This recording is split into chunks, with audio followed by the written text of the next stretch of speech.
Hello friends, आपल्या सर्वांची आवडती मालिका तू ही रे माझा मितवा या मालिकेच्या आजच्या मंगळवार 31 मार्चच्या एपिसोडमध्ये एकानंतर एक जबरदस्त ट्विस्ट आले आहेत. एकीकडे अर्णव आणि ईश्वरी हे दोघेही आपल्या लाडक्या भाचीला पाहण्यासाठी तरसलेत.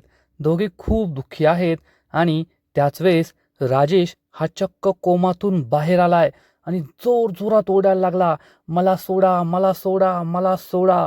आणि अर्णव आणि ईश्वरीला समजलं की हा राजेश नाटकं करतोय आणि मग अर्णवने चक्क या राजेशची धुलाईच केली. ICU मध्ये जाऊन त्याचा गळाच दाबला. पण राजेश काही बोलला नाही, त्याचं नाटक सुरू आहे. आणि इकडे वल्लरीने चक्क अंजलीचे कान भरले आहेत. तिने अंजलीला असं सांगितलंय की राजेशचा ज्या ट्रकने अपघात झाला तो ट्रक अर्णव चालवत होता आणि ईश्वरी त्याच्या बाजूला बसलेली होती. हे ऐकून अंजलीला जबर धक्काच बसलाय. मग आता पुढे काय होईल हे पाहणं खूप इंटरेस्टिंग असणार आहे. मग हे सगळं नेमकं घडलं तरी कसं हे जाणून घेण्यासाठी हा व्हिडिओ शेवटपर्यंत नक्की पहा. फ्रेंड्स, आजच्या एपिसोडच्या सुरुवातीलाच मामा हा खूप टेन्शनमध्ये असतो. अर्णव आणि ईश्वरी त्याला समजवण्याचा प्रयत्न करतात. मामा, तू काळजी करू नकोस, सगळं ठीक होईल. सगळ्यात आधी तर तू आजी आणि आकाशला घरी पाठवून दे. आजीच्या तब्येतीची काळजी घेणं सुद्धा खूप महत्त्वाचं आहे. आकाशला सांग आजी जवळच थांब आणि तिची काळजी घे आणि तू सुद्धा घरी जा, आराम कर. आम्ही दोघे येथे आहोत. तर मामा म्हणतो, पण तुमच्या दोघांचं काय? मला तुमची ही अवस्था पाहवली जात नाहीये. त्या अंजलीने तुम्हाला बाळाचा चेहरा सुद्धा पाहू दिला नाहीये. तुम्ही दोघे किती दुःखी आहात ते मला कळतंय ना. तर अर्णव हा मामाला समजावून सांगतो, मामा, आपण थोडा धीर धरायला हवा. आज न उद्या सगळं काही ठीक होणार आहे. तू काळजी करू नकोस. मामा म्हणतो, ठीक आहे, पण तुम्ही दोघांनी सुद्धा स्वतःची काळजी घेतली आणि काही वाटलं ना तर मला कॉल करायचा. अर्णव आणि ईश्वरी हो म्हणून बाजूला निघून जातात. तर मामा विचार करतो, अरे पोरांनो, एवढ्या कमी वयात तुमच्यात इतका समजूतदारपणा कसा आहे? त्या वल्लरीला आहे ना तुमच्याकडे ट्युशनला पाठवायला पाहिजे, म्हणजे तिच्यात सुद्धा थोडाफार समजूतदारपणा येईल. पण नको, उगच तिच्यामुळे तुम्ही सुद्धा बिघडायचा. असा विचार करून मामा खूप दुःखी होतो. आणि इकडे अर्णव हा डॉक्टरांच्या केबिनमध्ये येतो. डॉक्टर विचारतात काय झालं. तर अर्णव राजेशच्या तब्येतीबद्दल त्यांना विचारतो की राजेशची तब्येत आता कशी आहे. डॉक्टर सांगतात ते तर कोमातून बाहेर आले आहेत, परंतु काहीच रिॲक्शन देत नाहीये. फक्त डोळे उघडे आहेत त्यांचे, पण हातपाय हलत नाहीये, ते काही बोलत नाहीये. त्यामुळे आम्ही त्यांना आता अंडर ऑब्झर्वेशन ठेवलंय. अर्णव विचारतो, पण किती % चान्सेस आहे की तो बरा होईल. तर डॉक्टर सांगतात, सध्या आम्ही काहीच सांगू शकत नाही, पण तुम्ही काळजी करू नका, ते नक्कीच बरे होतील. अर्णव डॉक्टरांना सांगतो, डॉक्टर, पैशांची काळजी करू नका, महागातला महाग इलाज करा. तुम्हाला कोणत्याही डॉक्टरला बोलवायचं असेल त्याला बोलवा, पण तो लवकरात लवकर बरा झाला पाहिजे. डॉक्टर म्हणतात, ठीक आहे राजेश शिर्के, आम्ही सिनियर डॉक्टरला बोलून घेतो आणि मग त्यांचा सेकंड ओपिनियन घेतो. अर्णव तेथून जाऊ लागतो. तेवढ्यात ईश्वरी तेथे पोहोचते. डॉक्टर अर्णवला थांबवतात आणि म्हणतात, मिस्टर अर्णव राजेश शिर्के, तुमच्या बहिणीने आता एका गोंडस मुलीला जन्म दिलाय. तुमचे जिजू सुद्धा आता कोमातून बाहेर आले आहेत, पण तुम्ही खूप स्ट्रेस दिसताय. तुम्हाला काही त्रास होतोय का? अर्णव सांगतो, नाही, आराम झाला नाहीये ना, त्यामुळे थोडं डोकं दुखतंय आणि थोडं बॉडी पेन सुद्धा होत आहे. डॉक्टर म्हणतो, ठीक आहे, मी तुम्हाला काही गोळ्या औषधं लिहून देतो. आणि डॉक्टर अर्णवला हे गोळ्या औषध देतो. ईश्वरी हे सगळं पाहत असते आणि अर्णवला त्रास होतोय हे पाहून ईश्वरीला सुद्धा वाईट वाटतं. अर्णव हे गोळ्या औषध घेऊन डॉक्टरच्या केबिन बाहेर पडतो. आणि इकडे अंजली ही तिच्या बाळाशी खेळत असते. मामी सुद्धा येथे असते. खरंच अंजलीचं बाळ खूप गोंडस असतं, खूप क्यूट असतं.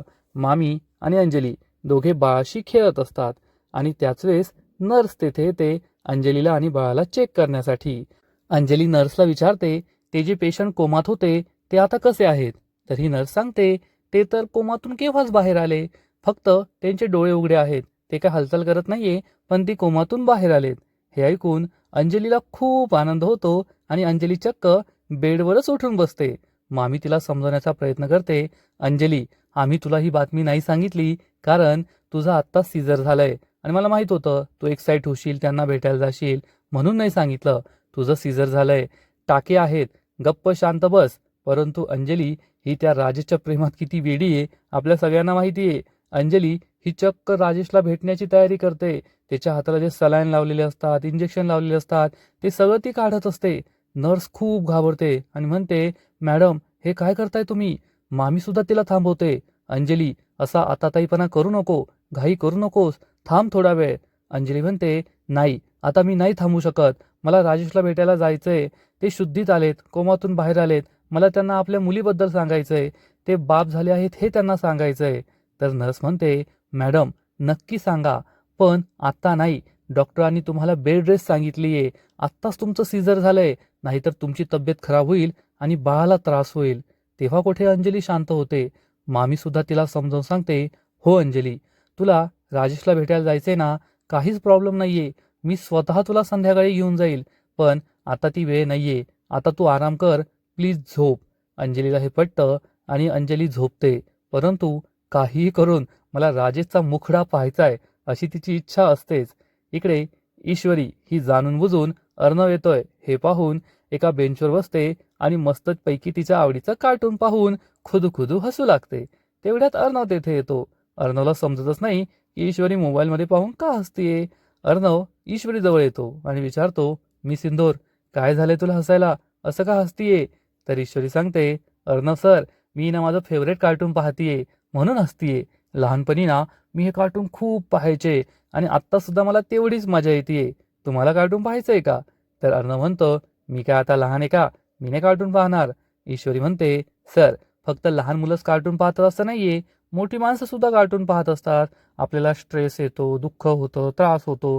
त्यातून बाहेर पडण्यासाठी कार्टून पाहिलं तर काय वाईट आहे? अर्णव म्हणतो, तू स्वतः कार्टून आहे ना म्हणून कार्टून पाहतेस. ईश्वरी म्हणते, ठीक आहे, कार्टून तर कार्टून, पण मला माझी डोकेदुखी घालवण्यासाठी गोळ्या घ्यायची तर गरज नाही ना. मी हे कार्टून पाहूनच माझी डोकेदुखी घालवते. अर्णव विचारतो, तुला कसं कळलं की मी डोकेदुखीच्या गोळ्या घेतोय? ईश्वरी सांगते, मी तेथे आले होते ना, मला कळलं की डॉक्टरांनी तुम्हाला सांगितलंय आणि तुम्ही गोळ्या घेत आहात.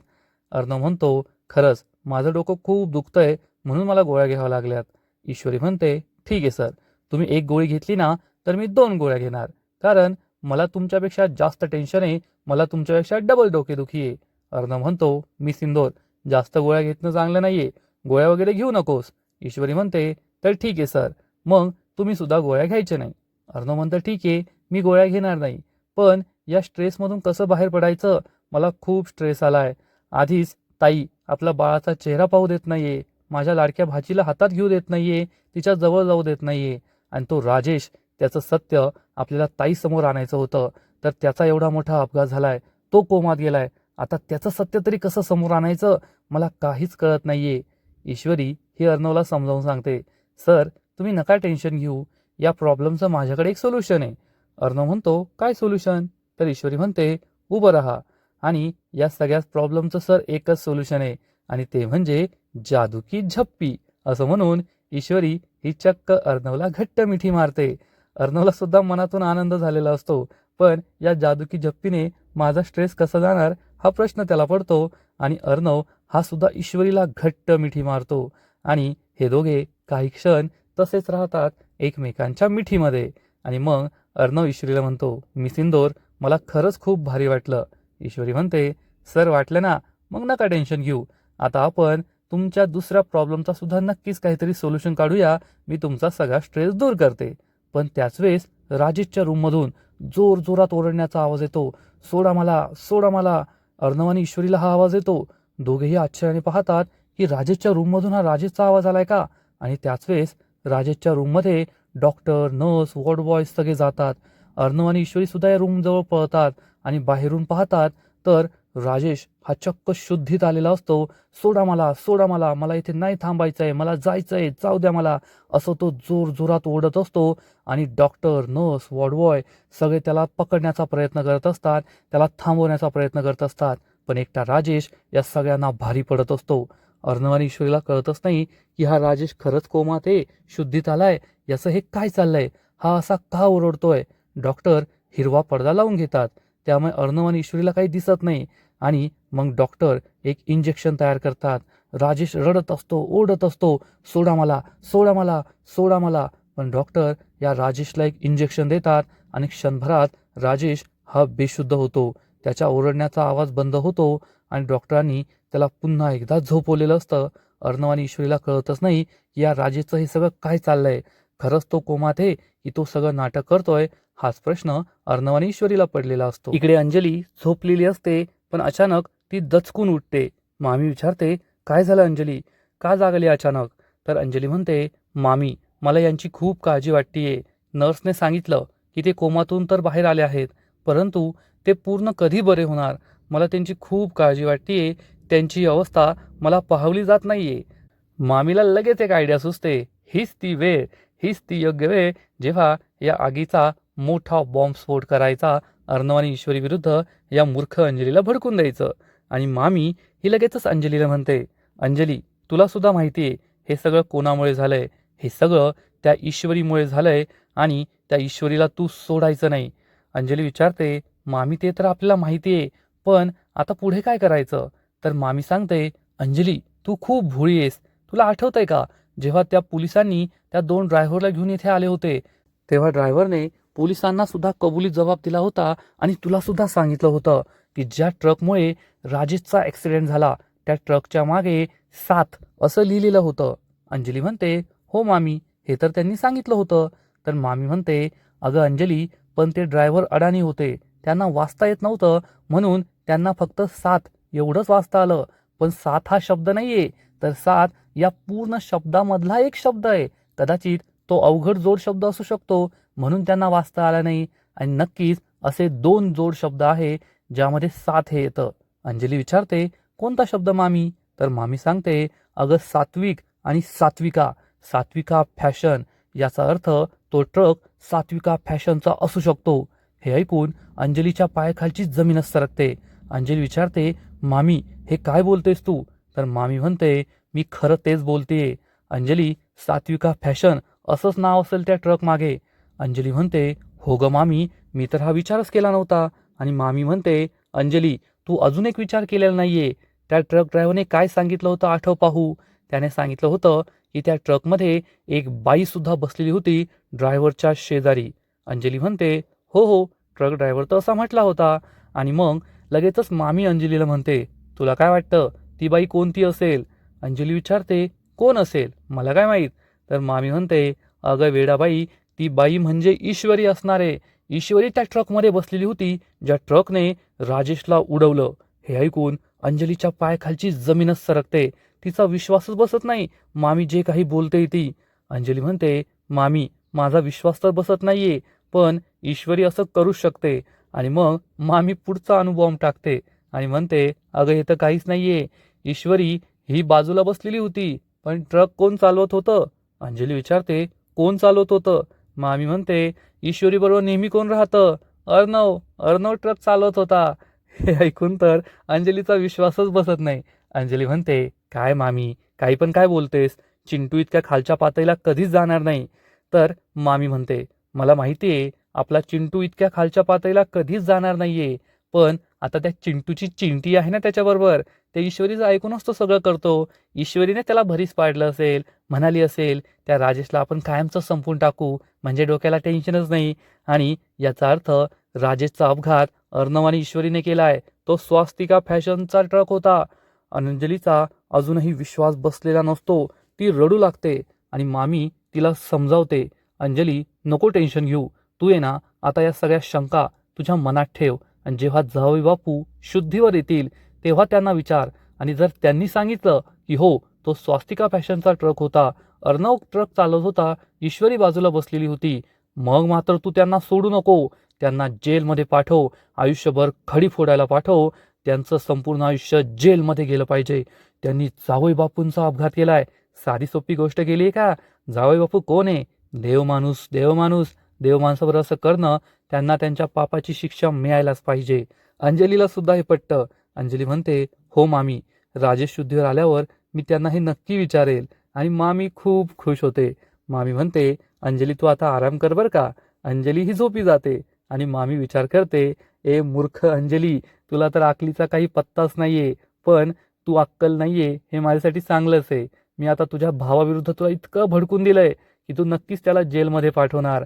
मी तुमच्या भावा बहिणीमध्ये इतके वाद निर्माण करेल, इतकी भांडणं निर्माण करेल की तुम्ही पुन्हा कधीच एकमेकांबरोबर आनंदाने राहू शकणार नाही, एकत्र राहू शकणार नाही. आणि मग या संपूर्ण संपत्तीची मालकीन मीच, असा विचार करून मामी चांगलीच खुश होते. आणि इकडे राजेशच्या रूममधून डॉक्टर, नर्स, वॉर्डबॉय बाहेर येतात आणि अर्णव डॉक्टरना विचारतो, काय झालं डॉक्टर, कसा आवाज होता हा? तर डॉक्टर सांगतात, आम्हाला सुद्धा काही कळत नाहीये. हा पेशंट कोमातून तर बाहेर आलाय, परंतु अचानक ओरडायला लागला, मला इथून सोडा, मला जायचंय, मला इथे नाही थांबायचंय. आणि मग आम्ही त्याला इंजेक्शन दिलं. अर्णव म्हणतो, पण हे सगळं का होतंय? डॉक्टर सांगतो, सध्या तर आम्ही फक्त अंडर ऑब्झर्वेशन ठेवलंय. आम्ही दुसऱ्या डॉक्टरांना बोलवतोय आणि मग त्यांच्याकडून सगळं काही चेक करून घेतो आणि मगच आम्ही तुम्हाला काही सांगू शकतो. अर्णव म्हणतो, ठीक आहे. डॉक्टर तेथून निघून जातात. अर्णव ईश्वरीला विचारतो, हे सगळं काय चाललंय? तर ईश्वरी म्हणते, सर, नक्कीच हे सगळं त्या राजेशचं नाटक आहे. त्याचा ऍक्सिडेंट वगैरे काही झालेला नाहीये आणि त्याला आता कळलंय ना की अंजलीताईची डिलिव्हरी झालीये आणि आता आपण काही गप्प बसणार नाही. त्याचं सत्य सगळ्यांसमोर आणू. म्हणून तो आता इथून पळून जाण्याचा प्रयत्न करतोय. कारण त्याला माहितीये तो आपल्या हाती सापडला की आपण त्याचं सत्य सगळ्यांसमोर आणणार, त्याला जेलमध्ये पाठवणार. त्यामुळे तो इथून पळून जाण्याचा प्रयत्न करतोय. मला सोडा, मला सोडा असं म्हणतोय. हे ऐकून अर्णव चांगलाच भडकतो आणि म्हणतो, मला सुद्धा असंच वाटतंय. ही सगळी त्या नालायक राजेची नाटकं आहे. त्याचा काही अपघात वगैरे झालेला नाहीये. तो खोटं बोलतोय. थांब, आता मी काय करतो ते पहा. असं म्हणून अर्णव हा रागारागाने राजेशच्या रूममध्ये येतो. राजेश हा ढगाकडे डोळे करून पाहत बसलेला असतो आणि अर्णव चक्क त्याची गचंडी पकडतो. ईश्वरी अर्णवला थांबवण्याचा प्रयत्न करते, पण अर्णव काही ऐकत नाही आणि राजेशला म्हणतो, ए उठ, बंद कर तुझी नाटकं. मला माहितीये तुझा अपघात वगैरे काही झालेला नाहीये. तू काही कोमात गेलेला नाहीये. तू ही सगळी नाटकं करतोय ना. उठ लवकर, उठ. अर्णवला ईश्वरी थांबवण्याचा प्रयत्न करते. सर, काय करताय? सोडा त्याला. पण अर्णव तिचं काहीच ऐकत नाही आणि ईश्वरीला म्हणतो, मी सिंदोर, तू गप्प बस, मी सगळं नीट करतो. आणि अर्णव या राजेशची गचंडी पकडतो आणि राजेश त्याच्याकडे एकटक पाहतच राहतो. कोणालाही असं वाटेल की खरंच हा कोमात आहे. इतकी भारी ऍक्टिंग करतो तो. आणि अर्णव म्हणतो, जेव्हापासून तू माझ्या बहिणीशी लग्न केलंय ना, माझ्या बहिणीचं आणि माझं आयुष्य नरक बनवून ठेवलंय. तू आमच्या आयुष्यात आला आणि आमच्या आयुष्याचं वाटोळ केलं. उठ लवकर. तू त्या शलाका पाटीलचा खून केला. तू त्या रिया कारखानीचा वापर करून घेतला. मी तुला सोडणार नाहीये. उठ लवकर. मी तुझी सगळी पापं माझ्या ताईसमोर आणणार. तुझा खरा चेहरा ताईसमोर आणणार आणि मग तुला खडी फोडायला पाठवणार. ए नालायक, उठ लवकर, उठ. परंतु राजेश हा काही उठत नाही. ईश्वरी अर्णवला समजवण्याचा प्रयत्न करते. सर, प्लीज असं करू नका, मरेल तो. पण अर्णव तिचं काय ऐकतच नाही. अर्णव ईश्वरीलाच धक्का देतो आणि राजेश हा पाणी पाणी असं बोलतो. अर्णव विचारतो, काय बोललास? बोल परत. तर राजेश म्हणतो, पाणी पाणी. आणि अर्णव चक्क त्याचा गळाच दाबतो आणि म्हणतो, तुला तर मी पाणी देणार नाहीये. आता मी तुझा श्वास सुद्धा हिरावून घेतो, तुला मारूनच टाकतो. असं म्हणून अर्णव चक्क राजेशचा गळाच दाबतो, त्याला मारण्याचा प्रयत्न करतो. ईश्वरी खूप घाबरते. अर्णव, सर सोडा, त्याचा जीव घेता की काय, मारता का काय त्याला? अर्णव म्हणतो, हो, आज मी याला मारणारच आहे. जोपर्यंत हा मरणार नाही तोपर्यंत माझ्या ताईचा त्रास कमी होणार नाही. माझ्यातील आणि माझ्या ताईतील गैरसमज दूर होणार नाही. आणि राजेश काहीच बोलत नाही. त्यानंतर तो काही बोलत नाही, प्रतिकार करत नाही, स्वतःला वाचवण्याचा प्रयत्न करत नाही. अर्णव रागारागाने त्याच्या अंगावर जे काही पाईप लावलेले असतात, कनेक्शन लावलेले असतात, बीपी, शुगर चेक करण्याचे, हार्टबीट चेक करण्याचे, त्या सगळ्या वायरी सुद्धा तोडून टाकतो. आणि त्याच वेळेस नर्स तेथे येते आणि अर्णव चक्क या राजेशचा गळा दाबतोय हे पाहून नर्स खूप घाबरते आणि जोरात ओरडते, ओ काय करताय? अर्णव हा पाहतो मागे, तर ईश्वरी त्याला लगेच मागे ओढते आणि म्हणते, नाही नाही, काही नाही, मी त्यांना बाहेर घेऊन जाते. पण अर्णव काही शांत होत नाही आणि जोर जोरात ओरडत असतो, मी तुला जिवंत सोडणार नाही, मी तुला मारून टाकेल. आणि ही नर्स म्हणते, त्यांना लवकर बाहेर घेऊन जा. ईश्वरी अर्णवला घेऊन बाहेर जाते आणि नर्स हे सगळे कनेक्शन पुन्हा एकदा जोडते आणि राजेश हा पूर्ण बेशुद्ध झालेला असतो. त्याचे सगळे पॅरामीटर झिरो झालेले असतात. नर्सला सुद्धा असं वाटतं हा गचकला की काय, पण राजेश अजून गचकलेला नसतो. ईश्वरी अर्णवला घेऊन बाहेर येते आणि म्हणते, सर तुम्ही हे काय करत होता? आपल्याला हे प्रकरण शांतपणे हाताळायचंय, अशी मारामारी नाही करायची, मरेल ना तो. अर्णव म्हणतो, कशाचा मरतोय तो? राक्षस कुठला, नाटक करतोय.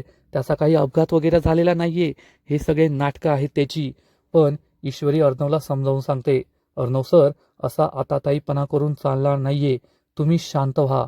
अर्णव हा थोडासा शांत होतो आणि त्याच वेळेस अंजलीच्या बाळाच्या रडण्याचा आवाज येतो अर्णव आणि ईश्वरी अंजलीच्या रूम बाहेर येतात. आतमध्ये डोकावून पाहतात तर अंजली आणि मामी तेथे असतात. मामी बाळाला शांत करण्याचा प्रयत्न करते, पण बाळ हे रडतच असतं. अर्णव म्हणतो, बाळ किती रडतंय, मला हे सहन होत नाहीये. ईश्वरी म्हणते, थांबा सर, मी काहीतरी करते. अर्णव तिला म्हणतो, नाही नाही, तू आतमध्ये जाऊ नको, ते तुझा अपमान करतील. आणि इकडे अंजली ही बाळाला आपल्या हातात घेते, बाळाला शांत करण्याचा प्रयत्न करते, परंतु बाळ काही शांत होत नाही. ईश्वरी म्हणते, थांबा सर, मी आतमध्ये जाते. ईश्वरी आतमध्ये जाते तर तिला पाहून मामी आणि अंजलीला खूप राग येतो. अंजली चिडून म्हणते, ईश्वरी, तुझी मध्ये येण्याची हिंमत कशी झाली? निघ इथून, तुझी घाणेरडी सावली मला माझ्या बाळावर पडू द्यायची नाहीये. असं म्हणून अंजली ईश्वरीला हाकलून लावते. हे ऐकून अर्णवला वाईट वाटतं. ईश्वरी बाहेर येते आणि अर्णव म्हणतो, सांगितलं होतं ना तुला, झाला ना तुझा अपमान. तर ईश्वरी म्हणते, सर, होऊ द्या माझा अपमान. बाळासाठी असे कित्येक अपमान सहन करायला मी तयार आहे आणि मी बाळाला बाहेर राहून सुद्धा शांत करू शकते. अर्णव विचारतो, कसं शांत करशील? आणि मग ईश्वरी चक्क निंबोनीच्या झाडामागे ही अंगाई गात असते आणि ईश्वरीची ही अंगाई गाऊन रडत असलेलं बाळ चक्क शांत होतं. अंजलीला काही कळत नाही की ईश्वरीने हे अंगाई घातली आहे, परंतु वल्लरीला कळतं की ईश्वरीने हे अंगाई गायलेली आहे आणि ईश्वरी ही इतकी छान अंगाई गातीये, तिच्यामुळे बाळ शांत झालंय. त्यामुळे मामीचा खूप जळफळाट होतो. ईश्वरी खूप सुंदर गात असते आणि हे बाळ खरंच शांत होतं. त्यामुळे अंजलीलाही बरं वाटतं. आजूबाजूचे नर्स, वॉर्डबॉय हे सगळं ऐकत असतात आणि ईश्वरी किती गोड गातीये हे पाहून त्यांना सुद्धा खूप आनंद होतो. आणि इकडे बाळ शांत झालेलं असतं. ईश्वरी आणि अर्णव हे दोघे खूप खुश होतात आणि ईश्वरी आणि अर्णव या दोघांनाही आनंद होतो. दोघे एकमेकांचा हात हातात घट्ट पकडतात आणि एकमेकांच्या खांद्यावर डोकं ठेवून तेथेच बसतात. नर्स अंजलीला येऊन सांगते, तुमच्या वहिनीने किती सुंदर अंगाई गायली, त्यामुळे बाळ शांत झालंय. अंजलीचा खूप जळफळाट होतो, ती काहीच बोलत नाही. मामी सुद्धा चिडते आणि मग पाहता पाहता सकाळ होते. अर्णव आणि ईश्वरी हॉस्पिटलमध्येच बसलेले असतात. दोघेही झोपेतून उठतात आणि ईश्वरी अर्णवला म्हणते, सर, मी तुमच्यासाठी कॉफी घेऊन येते. तर अर्णव म्हणतो, मला कॉफीची गरज नाहीये, मी खूप फ्रेश झालोय. ईश्वरी विचारते, तुम्हाला कॉफी नकोय? पण काय झालंय असं? तर अर्णव सांगतो, मला एक खूप छान स्वप्न पडलं. माझी भाची ही रूममधून बाहेर आली, मला म्हणाली मामा, आणि प्रेमाने मला मिठी मारली, माझ्या गालावर गोड गोड किस्सी सुद्धा दिली. ईश्वरी हे ऐकून खुश होते, पण म्हणते, वा रे वा, म्हणजे बाळ रडत असताना मी बाळाला शांत केलं, मी अंगाई गायली आणि बाळाने तुमचे लाड केले, तुम्हाला किस्सी दिली. तुम्हाला नसेल दिली, मला दिली असेल, तुम्ही खोटं सांगताय. अर्णव चिडून म्हणतो, तुला का देईल, मी त्याचा मामा आहे, मला दिली. ईश्वरी म्हणते, नाही नाही, मला दिली असेल, तुम्ही खोटं बोलताय. आणि या दोघांमध्ये जोरदार भांडण सुरू होतं. पण त्याच वेळेस अर्णव आणि ईश्वरीला पुन्हा एकदा बाळाच्या रडण्याचा आवाज येतो. बाळ का रडतंय हाच प्रश्न या दोघांना पडतो. तर अर्णव म्हणतो, मला माहिती आहे बाळ का रडतंय. ईश्वरी विचारते, का? तर अर्णव म्हणतो, बाळाला सुद्धा माझं स्वप्न कळालं असेल आणि बाळाला माझ्या जवळ येता येत नाही ना, म्हणून ते रडत असेल. हे बोलताना अर्णव खूप इमोशनल होतो, त्याच्या डोळ्यात पाणी येतं. ईश्वरीला सुद्धा वाईट वाटतं आणि ईश्वरी म्हणते, अर्णव सर, माझ्याकडे एक जुगाड आहे, तुम्हाला तुमच्या लाडक्या भाचीला पाहायचंय, भेटायचंय ना, चला, मी तिची आणि तुमची भेट घडून आणते. हे ऐकून अर्णवला सुद्धा आश्चर्य वाटतं. ईश्वरीच्या डोक्यामध्ये एक जुगाडू आयडिया असते आणि आजचा एपिसोड येथेच संपतो. फ्रेंड्स, तू हि रे माझा मितवा या मालिकेचा आजचा एपिसोड खरंच खूप भारी होता, खूप इंटरेस्टिंग होता. पण या मालिकेचा पुढील एपिसोड आणखीन भारी असणार आहे. पुढील एपिसोडमध्ये आपण पाहू की अर्णव हा चक्क डॉक्टरच्या वेशात आणि ईश्वरी नर्सच्या वेशामध्ये अंजलीच्या रूममध्ये येणार. मामी विचारेल, तुम्ही कोण आहे? तर अर्णव सांगेल, मी चाइल्ड स्पेशालिस्ट आहे आणि लहान बाळाला चेक करायला आलोय. त्यामुळे मामी आणि अंजली काही बोलणार नाही आणि मग अर्णव आणि ईश्वरी बाळाला जवळ घेतील. चेक करण्याच्या बहाण्याने त्याचे खूप लाड करतील. मामा आला, मामा आला असं म्हणतील. त्यामुळे अंजली आणि वल्लरीला संशय येईल की हे असं का बोलताय, डॉक्टरांसारखे चेक करत नाहीये, मामा आणि मामीसारखे लाड करताय. पण अर्णव आणि ईश्वरी मात्र या बाळाचे खूप लाड करतील. बाळाला पहिल्यांदा पाहिल्यामुळे दोघांना खूप आनंद होईल आणि मग हे दोघे बाळाला पाळण्यात ठेवून तेथून जात असतील. त्याच वेळेस डॉक्टर तेथे येईल, ज्या डॉक्टरने अंजलीची डिलिव्हरी केली आहे. आणि या दोघांना पाहून डॉक्टर विचारेल, कोण आहे तुम्ही? त्यामुळे हे दोघे खूप घाबरतील. मग आता अर्णव आणि ईश्वरी काय उत्तर देणार? अंजली आणि मामीला समजेल का की हे अर्णव आणि ईश्वरी आहे? हे पाहणं खूप इंटरेस्टिंग असणार आहे. तर फ्रेंड्स, तुम्हाला सुद्धा तू हि रे माझा मितवा ही मालिका आवडते का? नक्कीच कमेंट करून सांगा आणि या मालिकेचे असेच नवीन नवीन एपिसोड, नवीन नवीन अपडेट सर्वात आधी पाहण्यासाठी व्हिडिओला लाईक करा, शेअर करा, चॅनलला सबस्क्राईब करून बेल आयकॉनवर क्लिक करा. म्हणजे या मालिकेचे नवीन नवीन एपिसोड तुम्हाला सर्वात आधी पाहायला मिळतील. खूप खूप खूप धन्यवाद.